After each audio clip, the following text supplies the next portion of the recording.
Hey all, I'm Doug, and this is the MAS 68 AI for Constructive Communication Python Workshop 1 recording. I gave this workshop last Thursday, but we sort of forgot to start recording until about 20 minutes in, so I'm re-recording it now, and hopefully this will also be a little bit smoother and easier to follow. So let me just start by saying you should have a link to the GitHub repository, which is in the email for the workshop. If you don't have it, just let me know and I'll send it to you, but it's the one that's right here in my browser address bar, MAS S68 workshop. And we're going to be basically following the outline in the README file that's in this repository. So there's about 10 sections, and we'll probably be spending 5 to 10 minutes on each section over the course of this hour. But just as a preliminary, this workshop does assume that you have a basic understanding of Python, and that you've programmed before in Python, and that you've run programs on your computer before. If you're totally new to Python, there's a link to Python Beginners on this page, which will help get you started. And then there's this sort of list of other preliminaries. Be sure to have your Python environment and whatever editor you use to write code open on your computer. That could be VS Code, or in my case, Emacs or VI, or whatever you like to use. Make sure that you've signed up already for the OpenAI API. I think everyone in the class already has, but if not, it's pretty straightforward. Just hit the sign up link and give them some information, and you should get your account almost immediately. Open a terminal window on your laptop. On Mac, that's just the terminal application, or I like to use iTerm 2. And so we'll be running a few commands from the terminal. So I've got this terminal window open here. Make sure that there's sort of 2 Python modules, the OpenAI module and Streamlit, which we'll be using for this workshop. Make sure that they're installed. You can do that by typing into the terminal something like pip install OpenAI and Streamlit. Which I won't do since I've already got them installed.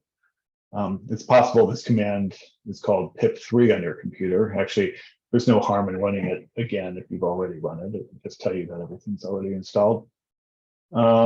So yeah, so that's basically the basic software installation. Optionally, if you want, to use the evaluation data, which we'll be going to in one of the later parts of this hour, you can install Git and clone this very repository, so that you can run the program that I've already written using some of the data that we're using for our sample exercise. Cool. Yeah. So now the next thing to do is to find your API key.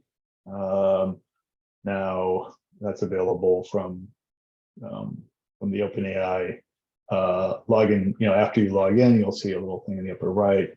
You can say view API keys. If you haven't already installed an API key elsewhere, you can create a new one, and just make note of that key. I just want to say, I don't know.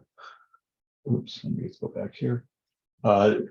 One sort of convenient thing you can do on your shell, you could sort of use, say, export OpenAI API key equals, and then copy and paste that API key. I'm not going to do that actually, since it's already there.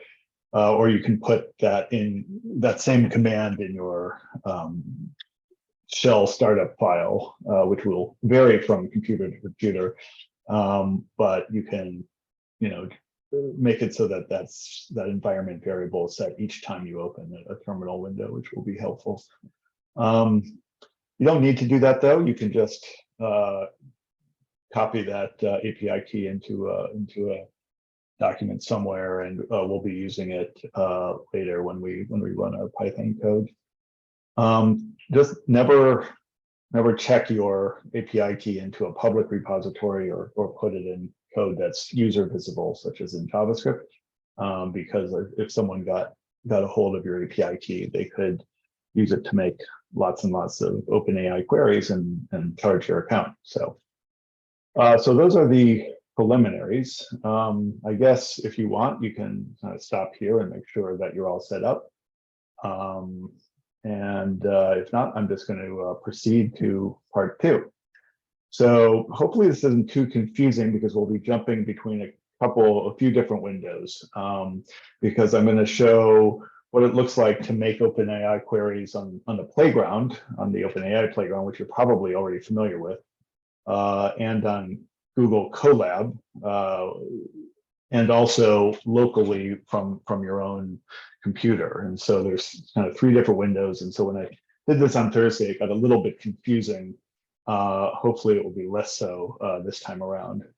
But let me just step back a second, and let's just talk about the motivating task that we're going to be doing today. We're going to make an application that lets you describe a word, and then the application guesses what word you might have meant. So I could, for example, if I have a sense of a word or a phrase that means like the feeling that you've been in the same place before, which is deja vu. Maybe you've forgotten the word deja vu, but you could type in the feeling that you've been in the same place or done the same thing before, and it will tell you deja vu. Or maybe clothing that you put on your head, and it will tell you hat. So why is this useful? It's a useful tool for people who want to expand their vocabulary, or who have words kind of on the tip of their tongue, but maybe having trouble describing or identifying the word. This has actually been studied in the NLP community over the past decade and beyond. It's called the reverse dictionary problem. Basically, reverse dictionary, because you imagine instead of like an ordinary dictionary, we're going from words to definitions. Here we're going from definitions to words. So I'm just going to take a little detour here and show you what some examples of this task look like. Someone might type in, when you know a fact or to do something in the past, but then without trying, you lost this knowledge. That's the word forget. Or a room in a house or building where people study or work is the word office. So as you can see in this file, I've sort of arranged a bunch of examples of definitions and words, and this is going to constitute training data for our system, training and evaluation data for our system later. But right now I'm just using it to give you a quick taste of the problem. Anyway, so that's what we're going to be working on today. So why don't we open up an OpenAI playground page, and you obviously probably all know how to do that by now. And now let's just imagine how we would do this task in OpenAI. With GPT-3 prompting. So supposing we had the question, what are some words that mean clothing that you wear on your head? Well, most straightforward thing that we could do for prompting a language model would be to simply ask it that question directly. So I'm just going to type that into the GPT-3 playground as a prompt, and then ask for a completion. Let's see what it tells us. Okay, so it tells us headwear, headgear, headdress, chapeau, millinery, bonnet, hat, cap, turban, fedora, and beanie. Hat was the word that I was thinking of, and that's in our training set. That came up, although it was sort of like number 7, but it's definitely one of the words. So cool. It seems like you can actually just solve this problem by interrogating a large language model in this way, just ask it the question. So you can imagine we wanted to build a program that, user-facing kind of reverse dictionary program maybe we take what the user types in and we insert it into these quotes here, and then we run it as a query to GPT-3. Let's just try it with another example while we're here. The bottom part of the leg on which people walk. I didn't make up these examples, by the way. They're from a research data set. So the bottom part of a leg on which people walk. Let's see, question mark, and let's just do that. Okay, so foot or feet is what I was thinking of and what's in our training set. Actually, you'll notice that the results were formatted in this case, they were formatted as this numbered list rather than as a comma separated list. So kind of goes to show that with zero shot prompting, with just asking a question of the language model without any guidance of what you want the answer to look like, you kind of risk having the results come back in unpredictable format. So that's something that's going to be important for this task, because we want to build a system to return the results to the user in a reliable way. We're going to have to know what the results look like from the language model. So, okay, I guess I'm not going to go over the playground. Hopefully you've had a chance to explore this already. If not, I think OpenAI themselves have very good documentation about how it works. But you probably know about the temperature control, which is kind of telling us how much randomness there is in the result. For a task like this, we probably actually want the temperature down to 0, because we really want the model's kind of best guess what the word is. I'm just going to rerun this query with temperature 0. Very similar results, but one importantly, with temperature 0, I'll get deterministic or reliable results, repeatable results when I make the same queries to a point. There can be, for infrastructure reasons, it's still possible for it to return different results from time to time, but by and large, you'll get very predictable results with temperature 0. And then these other parameters like length and stop sequence, you've hopefully had a chance to explore on the playground already, but we'll talk about them in a moment. So now, one nicety that OpenAI has offered on their playground is this button. Oops. There's this nice button called View Code.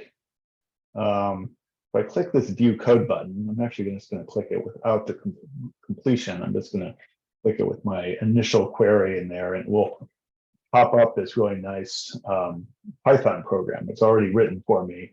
And this Python program is the API call that does the same thing that I've done on the playground. They've even given me a copy button, so I barely need to work at all to make a Python program to do this.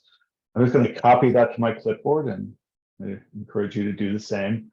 And then open a new file in your whatever editor you're using for programming, and why don't we call it? I'm going to switch to my editor right now, which is really old school.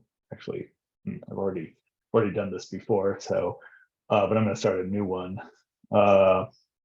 This is the Emacs editor, so I'm guessing that none of you use Emacs, but you probably use something like VS Code or maybe Notes or something. Either way, just open up a file called reversedictionary.py, and then just paste the code that you got from that box into the buffer.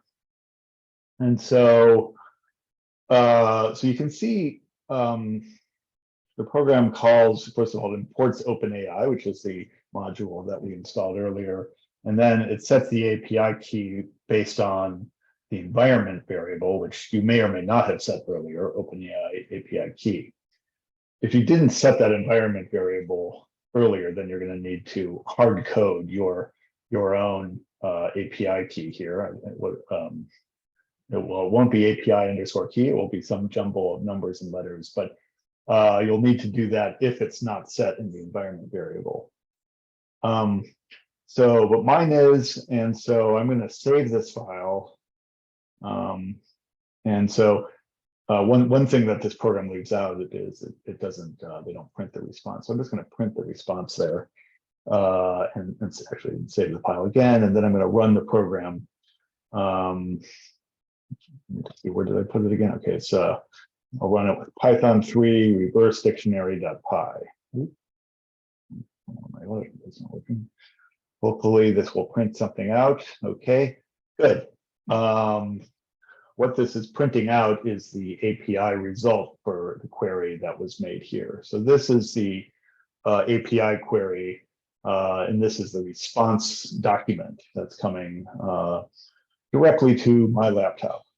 And so let's see here. Let me just take a look at, all right, so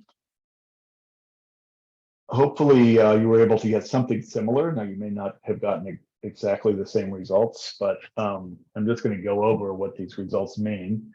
You can probably guess what some of the fields mean. So let's just see here. Well, actually, I guess the kind of order of the workshop is that we're going to kind of understand the input parameters first, and then we'll talk about the output. The input parameters are pretty straightforward, and there's some that you can use that are not used in the sample call that it generates. But if you want full explanation of all of the parameters, just click on this documentation, this doc link here on the outline, and you'll see a fuller explanation. But n is the number of completions to generate. So I'm just going to go ahead and override n here. It's not actually set. I'm going to set n equals 5. I'm just going to throw in an n equals 5 parameter into what I've already done, and now I'm going to run this again. Now I think what you'll see is instead of getting one answer, I get 5. Now that's not too interesting because I've set the temperature to be 0. If I change the temperature to be, with the temperature at 0, you get basically deterministic results. So 5 copies of the same results, not very interesting. A situation where you'd use n greater than 1, the default, would be if you had a higher temperature. So let's just say like 0.7. Now I ran this again, I should see that I get 5 completely different results. Yeah, and so actually they're so different that some of the results are numbered lists and others are just comma separated lists. Like here's one that's foot, sole, calf as a enumerated list, and this one's foot, sole, ankle, heel as a comma separated list. As you hopefully know, these \n's mean new lines. So the way that this text would be formatted on the playground would be with lines between these answers. So that's n, and I think that also tells you a little about temperature. Temperature again is a measure of the level of randomness. There's 2 different ways of controlling that level of randomness in the OpenAI API. Another way is the top P parameter, but I think it's safe to just use the temperature parameter. It's kind of the easiest to think about. 0 is again deterministic, and I think it sort of maxes out at 2.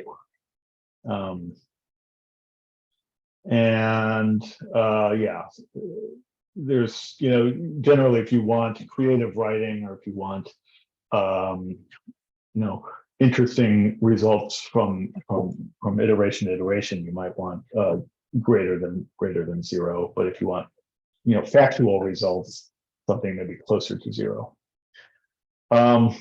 The stop parameter is a list of character sequences that tell the API when generation should stop. If you don't provide the stop parameter, then it's just going to keep going until it's generated as many tokens as you ask it to. So my input here says max tokens equals 256, and I haven't given it any stop sequence, have I? So it's just going to generate 256 tokens each time.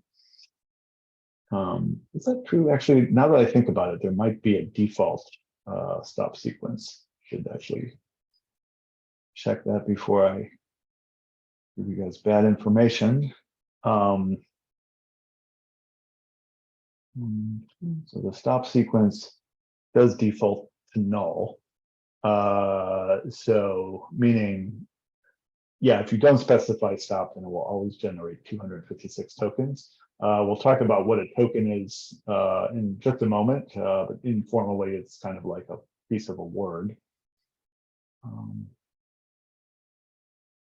So when you do generation, there's two stopping criteria that we care about. One is stopping based on a particular sequence of characters, and the other is based on max tokens. And so depending on the prompt that you come up with, I mean, usually you're going to want a stop sequence and then something like new line, that's what this is, or some reasonable number of maximum tokens to generate, like maybe no more than a few hundred.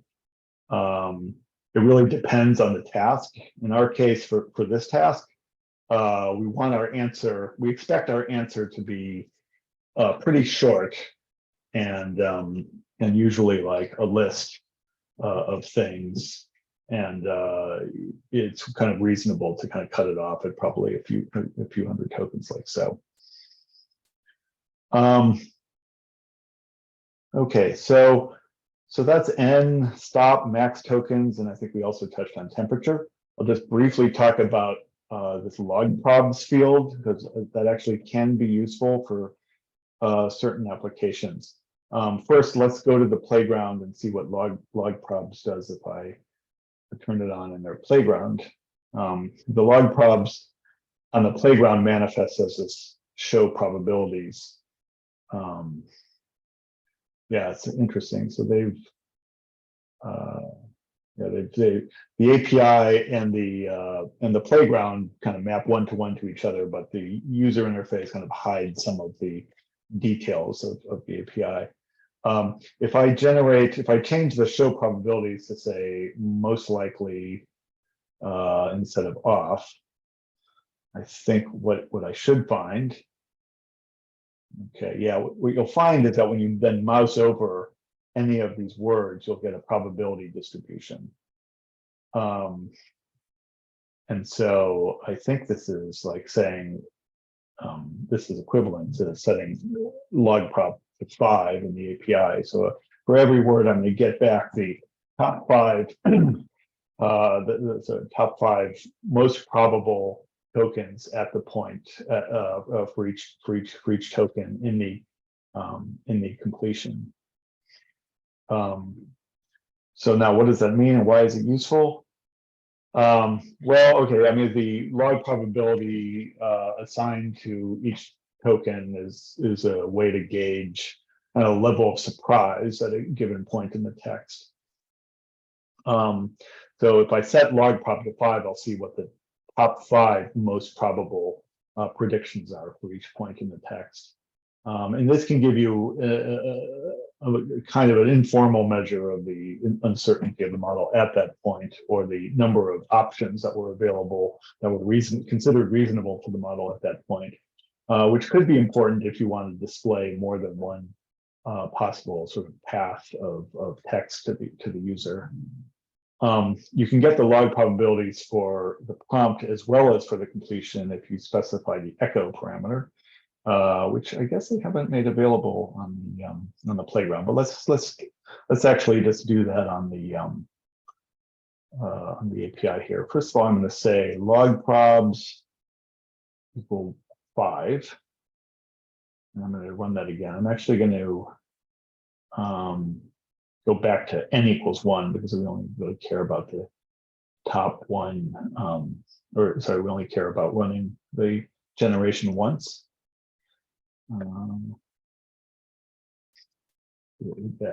Okay, so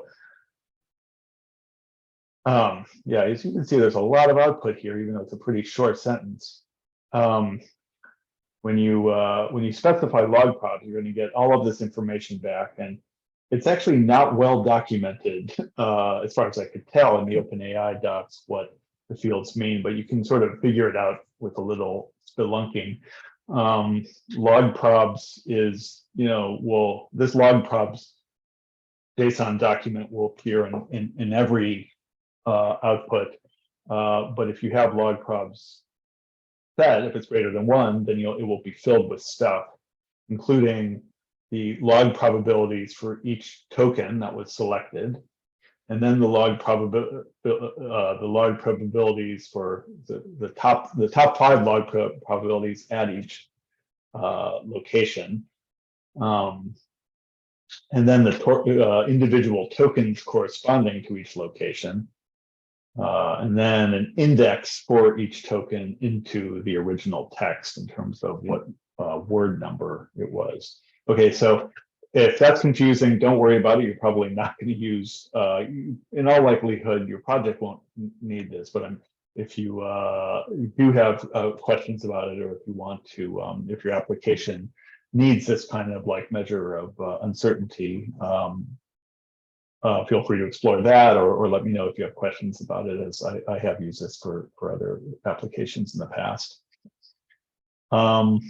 So yeah, anyway, so that's understanding the input parameters. Now we'll talk a little bit more about the output. The output, as you probably noticed, is in this. Actually, why don't I first change back to log probs equals 1 so that we get a simpler thing to look at. Okay, this was our, oops. No, I'm actually going to remove log probs from my screen. Okay, this was our original query, where it was like clothing that you wear on your head. If you've used Python or JavaScript much, you hopefully recognize this as a JSON object, JSON, Java serialized object notation, I think. So JSON is the interlingua for communicating for web services, or one of them anyways. It's an interlingua. It's very, very popular for serializing objects and for representing objects in a human readable way as well. So everything that is produced by the API is in this JSON format, and it's really trivial to process JSON in Python. There's this nice little library that's called JSON that's built in, or that's standard. And once we have that JSON object, JSON module imported, we can then use it to play with the object in different ways. Right now, I'm printing the entire response, which is the whole object. So you probably notice that it contains a lot of subfields, including choices. The choices attribute tells us what the completions were corresponding to the n that you asked for. So by default, n equals 1, you're just going to get 1 choice back. If I said n equals 5, I'll get 5 of these back. So choices is an array of these completion objects, and each of these completion objects itself has a bunch of fields, including finish reason, which tells us why did this generation stop? Was it because it hit a limit, or did it hit a stop sequence? Which index into the choices array is it? What the log probs are, and then this is the most important thing, the main show, is what's the completion text. So usually we're just concerned with completion text. We actually don't care about all this other metadata. So if I want to just extract the completion text from the result, I could, with my JSON library here, I could say print, instead of print response, I could say, well, I can say maybe call the object as JSON.loadS. That means take the, oh, sorry, actually, wait, the response is already an object. I can say response of choices of 0. That means index into the choices object, the 0th choice. And then I'm gonna wrap JSON.dump s, which means dump string, around that, so that it prints the output in JSON. Rather than as a Python native object. Okay, so now I get this nice JSON object. And actually I think there's a, yeah, for the JSON dump S, I think has a indent parameter, which will allow me to print it out more prettily. Yeah, right. Okay. So now it's just printing out choices of 0. If I wanted to now print out just the text or just the response, I could then further index that into text. And what I should see here is just the result that I care about, which is foot, sole, ankle, heel, instep, toes, shin. So this string, in order for it to be usable in an application, you'd have to do some further processing on. But this is the meat of what's returned by the API. Right, so let's go back to, so I commented out, I'm going to print out the response again to show the whole thing. I'm going to finish off explaining the fields. After the choices, we have like the timestamp, which is created, Unix timestamp, a unique ID for the event, for the generation, which model was used, which we'll talk about soon, what kind of thing was done, like text completion. And then I want to call your attention to this thing. This is this tells us how much of OpenAI service did we use as measured in tokens, which is the billing unit for the service. The way the service is billed, is based on this notion of sub-word tokens. The more stuff you generate and the longer your prompt, the more tokens you use. And so this will summarize how long your prompt was. That was our basically what are some words that mean the bottom part of the leg on which people walk, and then the completion, which in this case 48 tokens. In total we use 66 tokens. So we'll come back to why that matters.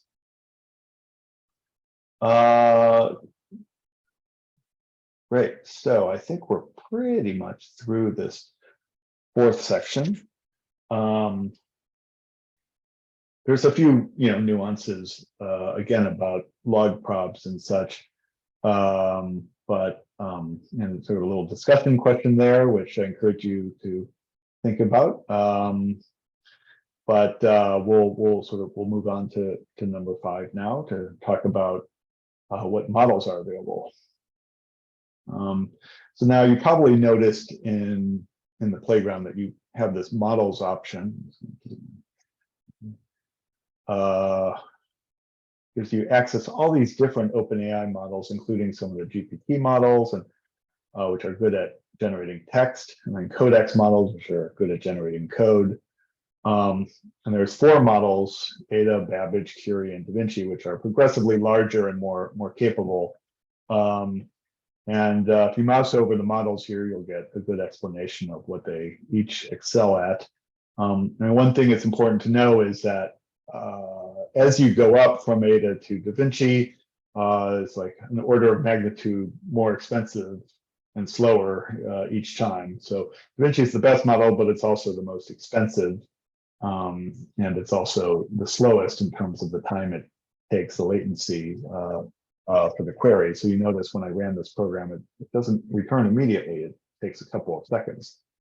Now, that might not seem like such a big deal, but if you're trying to make if this is embedded in a search engine, it's nothing where the user's waiting for a web page to appear, that could be very, very annoying. Or if you have to make thousands of these queries, that could really add up.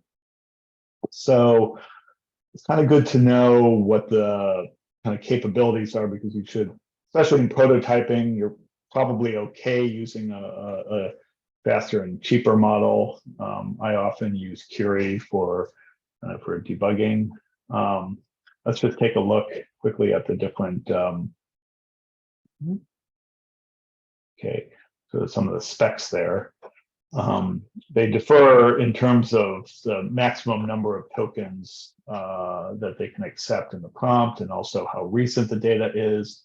And then importantly, well, they don't say it on this page, they differ on price. I'll just skip ahead to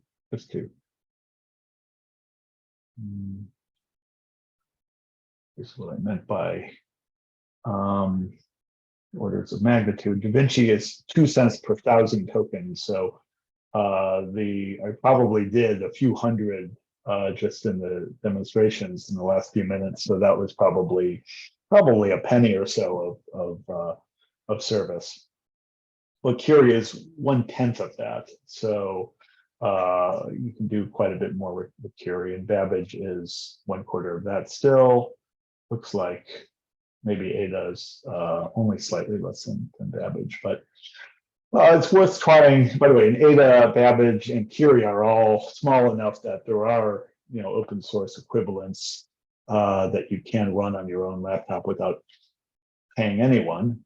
Although in most cases it would run very, for Curie size model would run quite slowly on your laptop. But point is, like, we can probably do everything between Ada and Curie ourselves without using a web service like OpenAI's.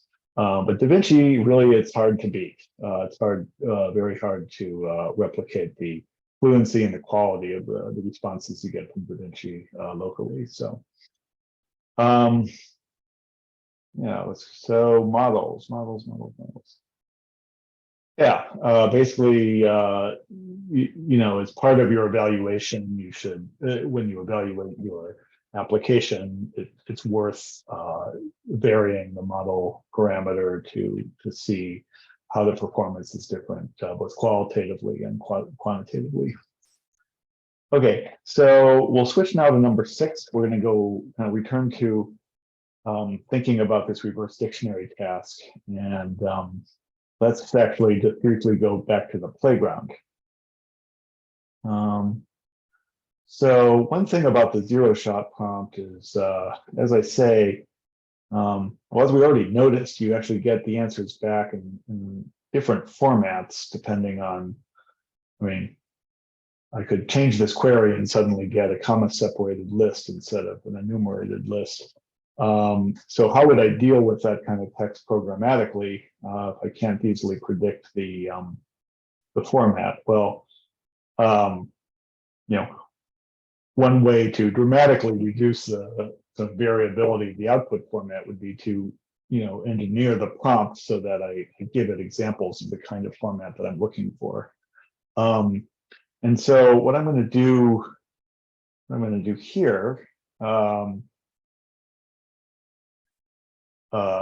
we're gonna take some examples from that file that I showed you earlier, and we're going to format them in the prompt itself.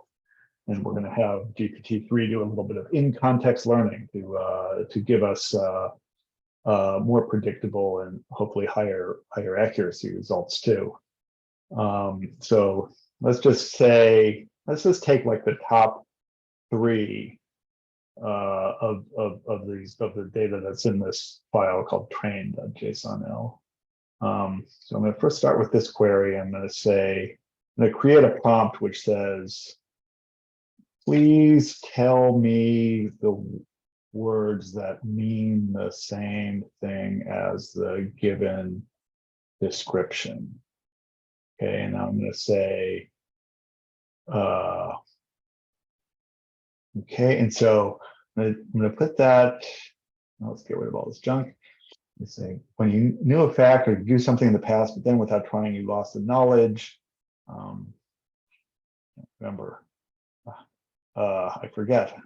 No, that is forget. A room. Sorry for flipping between windows so quickly here, but a room in a house or building where people study or work is an office.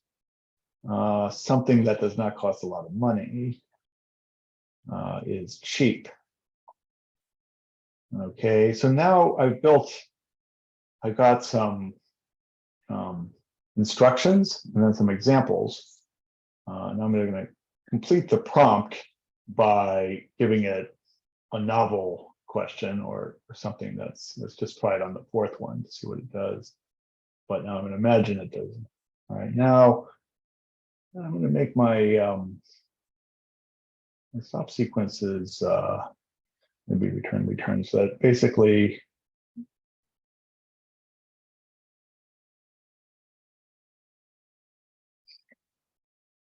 Okay. It's going to keep generating until it hits enter. And I'm going to have temperature 0, and I have maximum length of 256, but it's definitely not going to go that far. Probably will just generate one word and then it will hit return, because that's what all of my examples here do. So let's see what happens.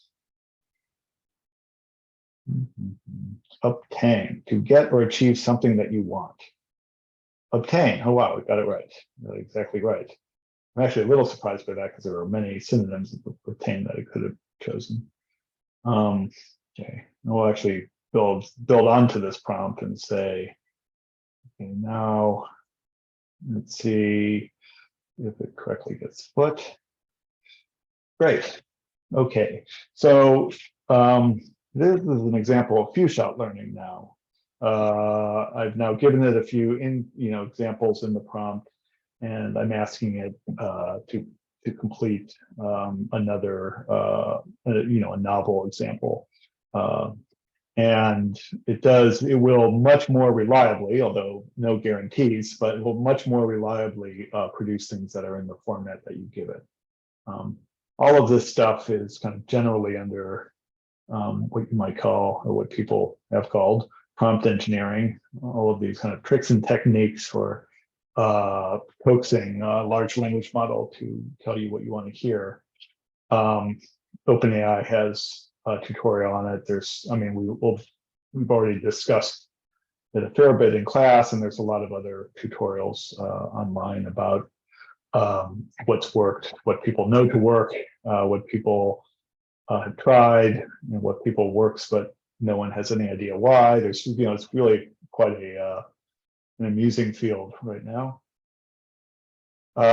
So that's prompt engineering. But so you've seen us now do a simple few-shot prompt in the playground, and now we're going to translate this into Python code.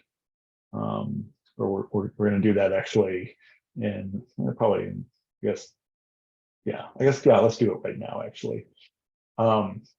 Although, rather than me type it out here, I'll do kind of like on a cooking show. I'm just going to give you the one that I've already created. And this is in the repository, so rather than type it out, I'll just show you what I've written, and you can kind of follow along and adapt it for your own needs. You can just take the code in the repo and change it and run it with your own prompt or whatever. So let me just explain what I've done here. So first of all, it's in reversedictionary.py, which is, I think, the only substantive thing that's in that repo. So reversedictionary.py has imports a bunch of things, including OpenAI and Streamlit, which are the two models we imported earlier. Gets the OpenAI API key, and that defines a bunch of functions. This one is just a template for just running an OpenAI completion, similar to what we already did, except it takes a parameter. It takes two parameters, a prompt and a model, and it generates the completions for that prompt on that model, with other parameters that we don't care to vary for this exercise. I have a few other helper functions. So definition to zero-shot prompt. It takes one of these word descriptions and turns it into our classic zero-shot prompt, like what are some words that mean blah. Definition to few-shot prompt takes the training data, that JSON training data that we were looking at, and it selects, it assumes that it's been given some examples from that training data, and then it produces a prompt. This is just, a little bit of Python foo here, but basically we're formatting a prompt to look like a bulleted list of example definitions for each of the items and the examples that we pass into this method. There's another helper method, which is taking the OpenAI response and just peeling off the text like we did earlier. And here's something that we didn't write, or so that I didn't show you before, but it's completion text to words, which is like, how do we take something like this and turn it into the actual list of word strings in Python? So we use the regular expression library to split it on non-alpha characters. I should say that this is very English specific, and even within English, this will miss things with apostrophes and stuff from borrowed from other languages, and it's imperfect, but you know, it's a good start. We would, yeah, if I were working on this project for real, I might use a library called Spacey to do proper tokenization, multilingual tokenization. This helper function is going to go, given a definition and a set of examples to use, decides if there are no examples, it uses the zero-shot prompt. If there are, then it uses the few-shot prompt, and then it goes all the way to it makes the API call, it gets the completion, it parses the completion for the words and returns the words. Okay. And then read batch of queries takes a file of JSON of training queries, such as the one we were looking at earlier, and reads it into memory. And one batch of queries runs a completion for each of the queries in one of those files. We'll actually come back to this in a few minutes when we talk about evaluation. So I'm just going to skip over that right now. And for now, just ignore the stuff that says Streamlit. We'll talk about that soon as well. But basically, this program just has a very simple mode in which you pass it the query. You just give it a query flag and then a query, meaning a description like clothing that you wear on your head. It will then return the words on the command line. So let me just make sure that's still working. It's under source. So Python, you should be able to do the same thing if you've set your OpenAI credentials correctly and you've pulled this repo. Python reverse dictionary, query clothing you wear on your head. So yeah, it spits out some diagnostic information about OpenAI to the terminal, but then finally it prints out the list of answers. So yeah, as expected, we get hat. So yeah, great. We've developed this tool, this command line tool. You can just ask it anything. I can be like the thing you use to dry yourself off after a shower.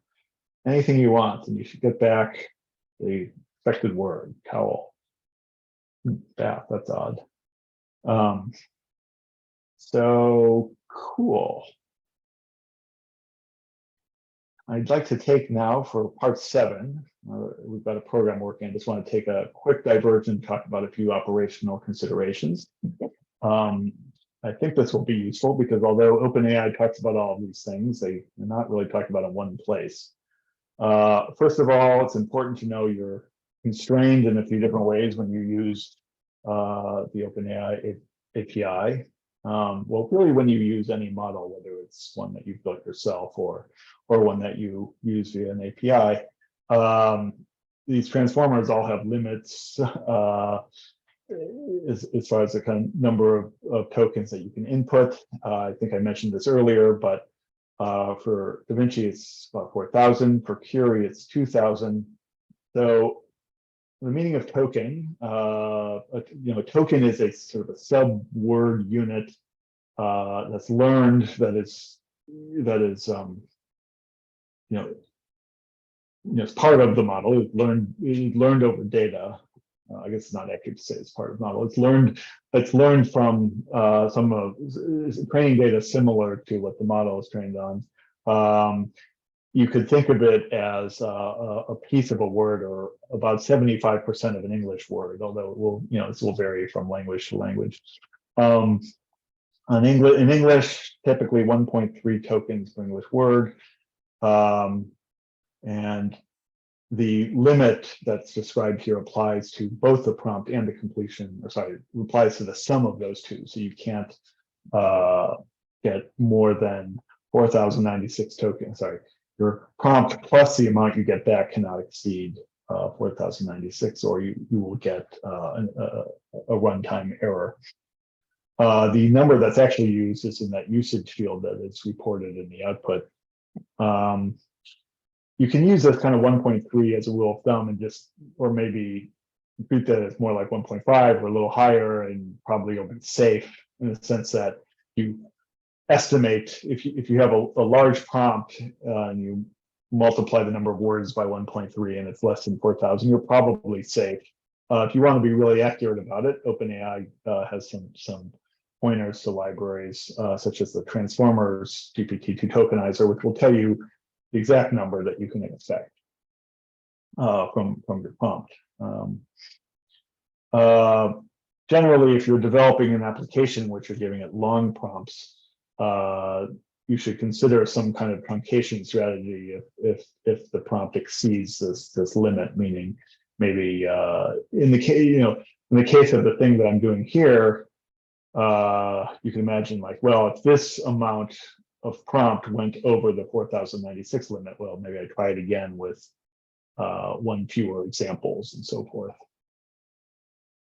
Another way that you're limited is the rate of queries that you can make to the service. So if you're still in the free tier, meaning you haven't put down a credit card, you're limited to just 20 queries every minute.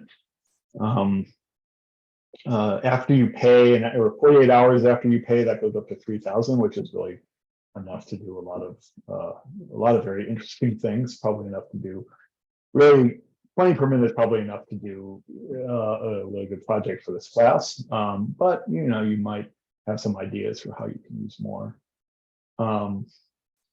There's you're probably familiar with the credit of $18 that's in your account. Once you add a payment method to your OpenAI account, there's still a quota, which I think defaults to 120. And then if you want to have that, that's like a monthly quota. If you want to get more access than that, you have to press a button somewhere to ask for that increase. So that's described in the link here.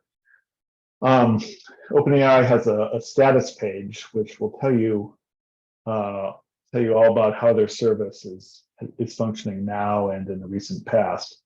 And I need to say it's very helpful if you're using OpenAI a lot as a developer. It's very, very helpful to be subscribed to these updates because they've had frequent operational problems the last few weeks, probably owing to just the huge amount of interest they've gotten in the halo effect from ChatGPT. I don't know that ChatGPT's served from the same infrastructure, but no, it might be. But in any case, it's probably led to many, many more GPT-3 API developers. So I can imagine that's why we see some of these red bars here. So in the last week, they've had several outages of DaVinci. Usually the model outages are for specific models. So maybe the performance for DaVinci will be degraded, something like that. So it's useful to know. If you subscribe, you'll get an email alert. It's useful to know this if you're demoing something, or if things aren't working. It can be helpful to know why. As I say, costs are important to keep track of. The pricing page will tell you where we're there. That will tell you what the models cost. This usage page, it tells you how much you're using over the last 30 days. So you can see, like, we've used $28 out of our quota of 300. So, okay, and then a few other operational things, error codes. In terms of Python exceptions, there's two things that come up a fair bit: rate limit error if you go over the rate limit, and API error, or service unavailable error, which are both OpenAI side problems, like service problems on their end. If you get either of those latter two errors, check the status page. And This more info link describes the other errors you might get back in more detail. I usually add some retry logic to my API calls to guard against these problems. So just try up to 3 times maybe with a time dot sleep in between tries, like sleep 10 seconds to kind of wait if there's a problem between tries. I don't think I have that implemented in the script that I checked in, but I'm happy to explain my retry logic to people if you're interested. Okay, so we have just 2 more major sections left. Section 8, it's really fun and easy. We're going to turn this script into an interactive dashboard. So why would we want to do this? Well, it's not that much fun using this thing from the command line like we have been doing, and it's not an application I can easily share with other people. Unless they also have an OpenAI account. It's not very visually engaging. It doesn't allow for very rapid exploration. So what I like to do is for any kind of like data exploration or prototyping tasks these days, I like to create like a Streamlit application. I'm going to sound like a Streamlit fanboy because I like it so much, but this kind of show you just a little visual teaser of what it does. But I guess they build themselves as a faster way to build and share data apps. It's a web application framework in Python. Both the front end and the back end are in Python, and it lets you make really cool dashboards like this fairly easily, even if you have, like me, if you have 0 design skills. And I have absolutely no ability to do web design. So it was really a game changer for me because it made it very easy to produce dashboards without having to be a front end programmer. Oops, sorry. So let me just show you how easy it is to turn an application that you've already written, such as this command line application, into a Streamlit app. Literally, let's go back to our code. All you do is import Streamlit as st, as sort of a convention, and then just create a function called, all we've done here is create a function called Streamlit app, which creates a form and a text input box, and then a submit button. And then once the submit button is clicked, gets the words from the definition the same way that the command line version does, and it prints them out with this thing called st_write. This Streamlit app code, the code that's in this method, is the only code that I had to write to turn this into a dashboard. To start the dashboard, I've added a command line option such that I think if I don't give it, or I've made the command line option such that if I don't provide any flags on when I start the program, it will go into like Streamlit mode. So I'm just going to show you what that looks like.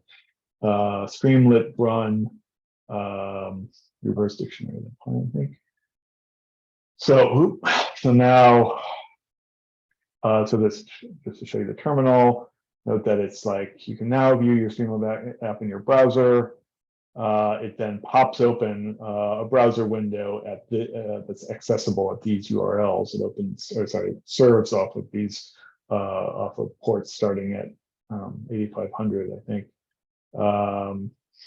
And my application is just a wrapper around the command line program we already wrote. It just has this box which says a description of the thing you're looking for, a thing you wear on your head. And if I hit submit, hopefully this will work, prints out the list. So now I don't have to go to the terminal every time. I can just explore it here, and maybe I can really easily add like a select box, or maybe I want to, actually we do it right now. Just show you, I'm not actually explaining how to use Streamlit because I think their tutorials on the Streamlit website are more than sufficient, but I'm just going to show you how I can modify what we have to have a select box. So let's just say I want a, so this is the application I have so far, and maybe I want to change whether it's some examples. Let's see, get words.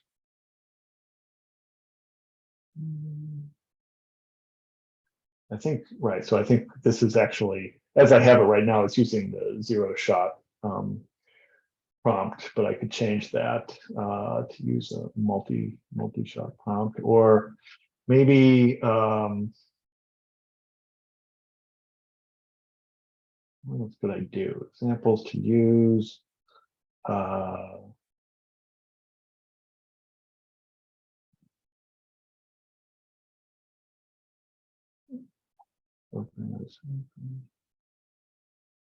Okay, how about this? How about I add a select box which changes that n parameter, so I can generate like n different things. I could do that by just saying, let's go back to our Streamlit app. I can say number to generate equals st.selectBox, and then I give it a list. I think I first give it a list select number to generate. So, and then I give it a list of options, which maybe 1, 2, 3, 4, 5, say. And I think that's it. And then, well, first, I'm just going to create that box. And one nice thing about Streamlit is it has hot reloading. So I've started the dashboard. And although without restarting it, I can just save in my buffer and hit, and it actually will tell you right up there that the source files changed. If you just hit reload, hit refresh, it should generate, or it should update your application. So you can see I have my select box now. Oops, I probably want to put it below or above the submit button. So I'm just going to move it to there. And hit refresh. Ta-da, now it's above. So there. All right, so it's not doing anything yet, but maybe when the submit is called, I'm going to change get words for definition to have an optional parameter, which is number to generate.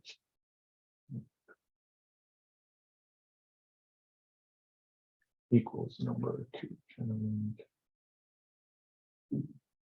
This is pretty old school, by the way, this kind of coding in Emacs rather than IDE. So hopefully you guys have, if you have VS Code, a lot of this is easier than what I'm doing right now, but hopefully you get the idea.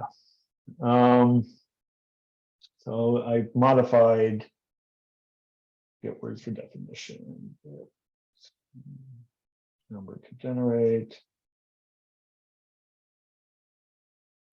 Let's say 1 by default, and so now I'll also do number to generate equals number to generate there. Okay. I'm going to change my I'm going to change this to have a flag, which is 1, and it's going to take that. It's 1 by default, and it will just say and okay. So what I hopefully have done here, I've added its optional parameter to my call GPT-3 API method, which is going to change that number to generate. And let's see what happens. Hopefully, if I hit, oh, actually, 1 second. I think I have to also change the output, right? Get words for definition. It's gonna, let's see. Words for definition.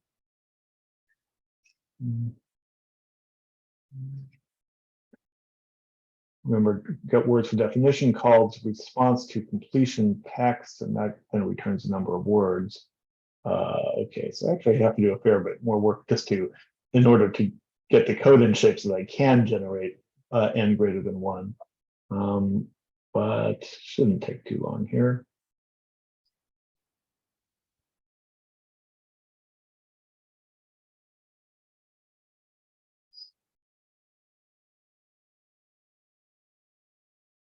right? Because response to completion text, I think, takes just the, yeah, it takes just 0. Okay, so instead of taking just 0, I'm going to have it take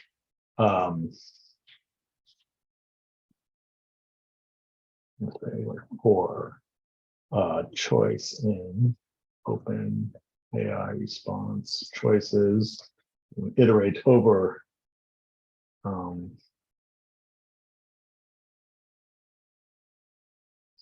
and iterate over the completion text.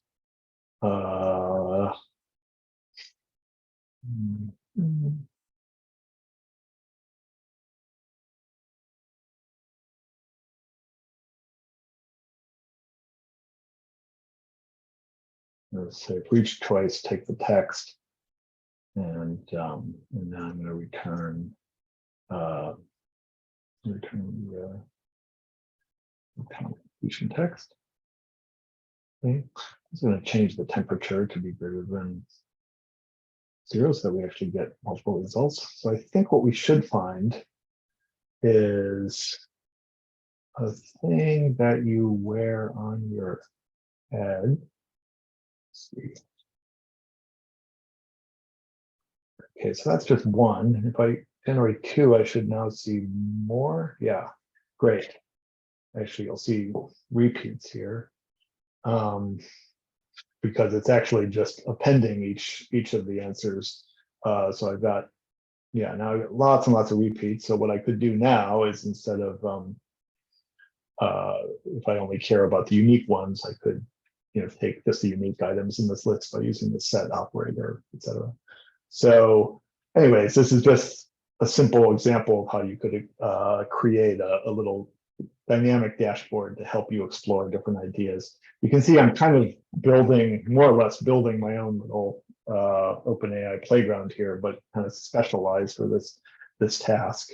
And one of the advantages of doing that is that I can really, factor it into things that are useful for exploring and researching the problem. And also I can share it. I mean, theoretically, I could take this URL, not this is running locally, but if I, depending on your computer and your firewall settings or whatever, you can share you can open the port maybe for your friend to use, or host it on a machine on the internet, etc. So that's Streamlit. So I highly encourage you to check out the intro. One GPT specific thing to just mention, and when you go through the Streamlit tutorial, will tell you all about caching. Caching is pretty important for these GPT based applications, or any application where you have you're calling a web API that costs money. The nice thing about a real nicety in Streamlit is their caching decorator, st.cachedata. If I just throw this add this on top of any method, it will cache the results in memory. I think I can also do a persist command flag. Persist equals true means that it will save to disk, so that it will, even between sessions, save the results. And what that means is, it's going to show you how that would affect things, I guess. Thing that you wear on your head. Maybe the first time it probably takes that takes like a second. Now I'm just going to do it again. Thing that, that type of this thing that you wear on your head. Okay, so yeah, you can see that latency was reduced to near 0 on the second time. So anyways, caching is very important if you have repeated queries in your application. Okay, so that takes us to the end of section 8, excuse me. I just want to talk a little bit about evaluation, and just kind of putting this together. I think it's really vital to do proper evaluation of any system you build. And I know that much of this course focuses on all the different ways that you can do evaluation. For this one, this is I guess, somewhat established NLP task. There's already data sets out there. In the data directory of the repo, there's two sets, train.jsonl and validation.jsonl. The origin of these is described somewhere. I hope I described it. I hope I gave attribution to, yes, okay, good. The origin of the data set is a paper from 2016. It's pulled from a more recent repository from 2020. And so there's like 100 descriptions of words. Oops. The data set, or the training data set, consists of 200 examples of word description pairs. You might ask, well, why don't we just, download a dictionary or something? Well, these queries are actually different from dictionary queries because, or different from the kinds of definitions you find in a dictionary, because they're very colloquial and sort of breezy. So you probably wouldn't find as a dictionary definition for forget, you're not going to find when you knew a fact or to do something in the past, but then without trying, you lost this knowledge. You find something more formal. So the point, these were collaboratively written by people to kind of encompass like what kinds of things would people look for when they are searching for a word, or they forget what a word, a particular word is. How would they phrase their queries? So it's really important to get data that's well matched to the actual task. So that's already been done for us. And now we have these two different sets of pairs. One is called train.jsonl, and the other is validation.jsonl. And I've the script that generates the two is, I think, in this. I've also checked it into. Pretty simple, but yeah, it comes from a repo of from a research paper. Yeah, so normally when you do a machine learning task like this, you'd have a training set, a validation set, and then further you would have a test set. In this case, for today's exercise, we're taking a bit of a shortcut. We just have the training and validation sets. Validation set is used for, the train set is like, you can think of it as, we can look at the queries, we can use them for training our models, the models can see them. The validation set is what we're going to use to test a particular configuration of our model, or a set of different configurations of our model. And then maybe we test on a variety of configurations, and we choose the best one by some metric, such as accuracy. Then our sort of final figure of merit is the accuracy on set aside data on the test set, which is independent of both the training and the validation sets. We don't have that test set here. We just have our training validation sets. So yeah, so let's see. So I guess what I wanted to say in this section was, yeah, all I've really done to accommodate the code that we've written so far for evaluation, all I really kind of had to do for that was to create a method to run the queries in batch. So that's this run batch of queries method, which takes a file name, and then it iterates over all of the things in the file, and it runs somewhere here it calls get words for definition, right? Because ultimately going to call the GPT-3 API to get the completions, and then it's going to parse the completion to get words. So it runs the whole pipeline for each query in the file, and each time it does so, it's making a record of whether it's correct or incorrect.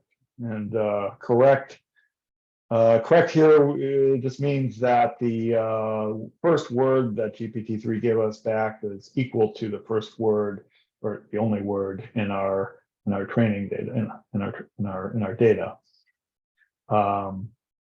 and everything else is considered to be incorrect. So I just keep a couple of different counters here, or actually I just keep a num correct counter And then our final accuracy is just the number of correct divided by the total. So I should say this is pretty oversimplified in some ways, right? Because accuracy is only really one way to measure this system. And also accuracy doesn't seem well captured by exact match, although I actually do a little bit in this code. I'm like lowercasing both the original word and both the word from our training data and our validation data and our word from GPT, just so that it's like case doesn't really matter. But there's actually other things that don't matter. Like I think we saw earlier in the session, we saw how it returned feet instead of foot. Exact match wouldn't capture that, but hopefully it doesn't happen that often. But if you really cared about that, you could use, in this case, for this task, you could use an NLP toolkit like Spacey to ascertain that they're actually the same word, or at least in as much as we care about for this application. So let me just quickly show you what it looks like to run this thing. First of all, I just want to make sure that we're running Curie and not DaVinci, because it will run all 100 queries in that evaluation set. Yeah. So I think my default model that I'm running, which would apply to also the command line that I showed you, and also the Streamlit, I guess it was using Curie. I'm going to run this program. I'm going to quit out of the Streamlit. Is it okay? I'm going to do Python 3 reverse dictionary. That's high. Let me just run it to. Oops, sorry. Let me actually run it with the help flag. Will show me all the flags. And I think so it's eval, run an evaluation on the given file queries. We're going to run it on the validation set. So, I should mention that it's picking the. Sorry. I think in its default configuration, it uses zero shot, right? So there's this num prompt examples flag, and by default that's 0. So it's not actually using any data for the prompt, any examples in the prompt. It's just asking it that 0 shot, like what are words that mean blah thing. So this is kind of like the worst possible system you can imagine. I'm letting it run now. It's going to take. Okay, actually, it was really fast. It went through 100, which I think, again, since your quota on the free tier is 20 per minute, you might hit the quota if you ran this script now. So you might want to put if you want to run this, you can put a sort of a sleep between requests. I'll show you how in just a second. But anyways, it ran, and then it printed out this accuracy of 47%, 0.47. So that's kind of like the worst system I can imagine for this task, because it's just taking one prompt with a pretty poor model, relatively speaking, Curie. So let's, instead of doing one shot, I'm just going to increase, or I'm going to set this flag. Go back to the help. I'm going to set this flag to samples to 5. And so now what it's going to do is each, oops.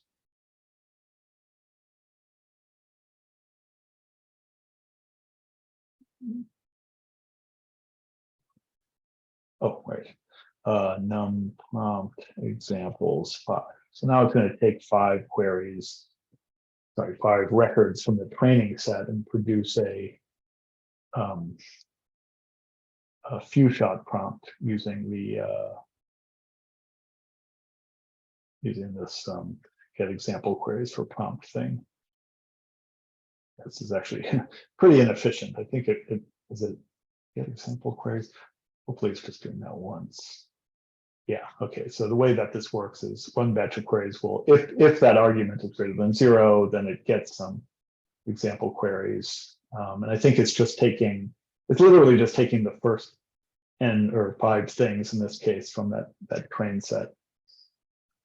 Great. So notice that I did that, and in doing that, my accuracy went up from 0.47 all the way up to 0.65. It's a pretty big increase. So it still means though that 35% of them are wrong. So that's, maybe I'll just go ahead and try a few more, like 10. I actually think I tried this in the past and it does sort of saturate. There are reasons why, like, more examples are not always better in general for every task. So let's just see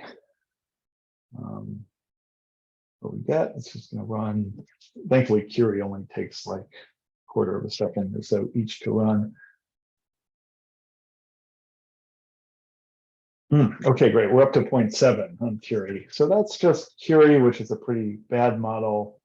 I think I could, as you can see, the model flag is currently set to Curie. I could, and I give it the OpenAI model name, Text Da Vinci 003. Now it's probably doing, this should be about the best that this script is able to do because we're using the top of the line model and we're using a large number of examples in the prompt. So I expect that this result will be higher than 0.7. It's also going to cost me a little bit, but probably just a few cents when you do the math. This is just 100 queries. Each of them is, I have to look at the usage numbers, but I think we saw they each, is typically 100 or so tokens per query. So 10,000 tokens at 2 cents each. That's 20 cents. Okay, it actually just cost me 20 cents to run this script-ish. But I got a 0.81 accuracy, so much higher. We started with 0.47, so hopefully you can see the improvement that comes from both using the model and from using some in-context examples. So I would like to suggest that anyone who's motivated, maybe just using Curie, see if you can get a better result than the 0.7 that I got. And if you do that, and if you are still, if you're on the free tier, you can just do, I think it's like sys.time. I think this is in seconds. Let me actually just make sure. And then import sys. See, what I should find now is, oh no, time. It is time. It's time. Sorry, total confusion there. I meant time.sleep, not sys.time. I don't know what I was thinking. Time.sleep. Yeah. Okay, notice that waiting 1 second between requests. Oh, but for your 20 per minute quota, that won't be enough, I guess. Maybe do that 5. Wait. But we won't. I won't waste 500 more seconds of your time running the script. This is just in case you want to run this on your end and you're in that free tier. You can just add a little bit of wait after each call to get it under the quota. Cool. So I think we've covered a little bit of everything. A little bit of how to use the system on the playground and the Python script, the input and output parameters mean, a little bit of prompt engineering, operational considerations, making a Streamlit app, and evaluation. And this is certainly not the only tutorial on using the GPT-3 API out there. In fact, it's certainly not the best. I just hope that it's somewhat tailored to the audience, but there are much better general purpose tutorials out there too. I think OpenAI's own Quick Start does a pretty comprehensive job. Recently learned of this sort of journalist-oriented Colab notebook, which has some stuff about capabilities, model limitations, and prompting. And it's kind of a nice, it's a well-organized notebook that will give you some more tips. And finally, there's a few prompt generation libraries out there. As these kinds of, what I'm doing here with the reverse dictionary query is pretty straightforward. We're just peeling words off of the completion, but there are much more interesting things you can do And the libraries assist you in doing that without shooting yourself in the foot too much. And here's a nice tutorial on, or nice toward data science article. Uh-oh. Well,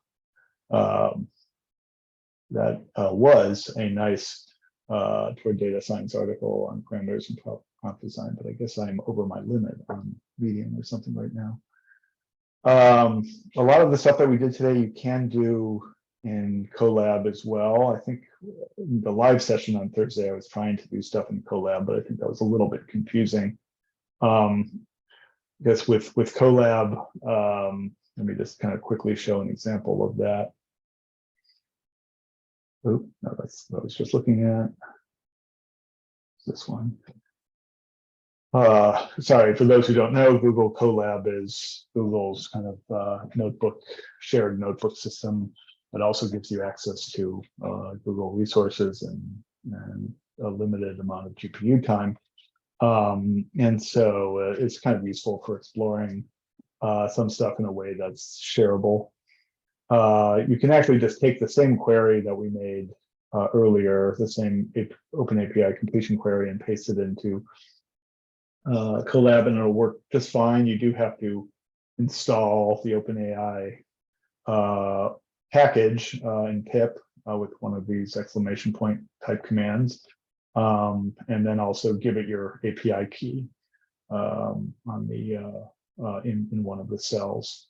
So, but otherwise, yeah, you can kind of use it the same way that you would use the command, the terminal program. So, okay, I think I'm pretty much done here. And I'd like to emphasize, if you have any questions, please feel free to message me. I am Doug B5.